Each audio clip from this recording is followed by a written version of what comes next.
Hi guys! Welcome to Dinagat Island Boulevard. While waiting mi sa among lunch guys, kay giluto pa. Diri sa mi sa kilid sa boulevard, nag-bonding, nag-chismis, nagmarites, charot, ug nag-picture-picture. Siyempre, among i-enjoy ang view nga maanindot, diba? Welcome to Dinagat Island! And finally guys, naluto na gyud ang aming masarap na lunch.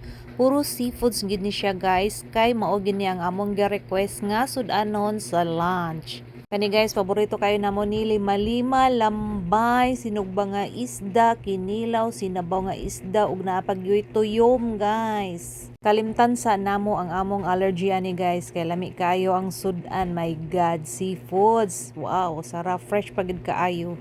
Bless us, O Lord, in this thy gift which are about to receive, and thy bounties through Christ our Lord.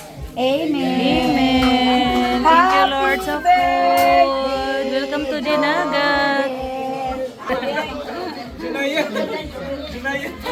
Kalamit sa among food, guys. Maniod to ta. Seafoods lang tang tirada ron kang lunch. Kinilaw, lima-lima. Dali na magdunga na tanin niyo. Lambay. Sinabaw nga isda, napayuyong. Hi.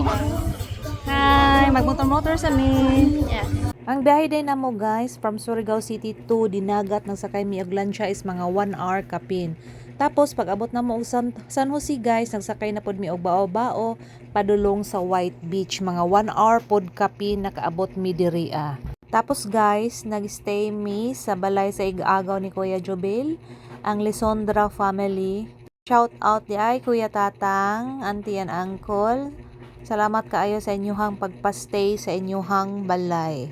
Pag-abot na mo sa ilaha, nag-breakfast dayon mi guys, unya nangatulog kay gipang kapoy sa biyahe. Syempre bilar mi guys kay 12 AM na mi naggikan sa San Franz. Sa among pagbiyahe guys, kusog gid kayo ang ulan, pero nagpray gihapon mi guys nga unta na pag-abot sa Surigao City is wala nay ulan, unya di makansil ang biyahe patabok sa Dinagat. Loyan guys, nakisama ang panahon ug kami nakaabot diri sa Dinagat Island. So mora to siya guys, kina niabot namin ni Gia sa ilang balay, kina ami kuhaon kay mga ligo mi sa dagat. So yun lang, thanks for watching. See you in my next vlog. Bye bye.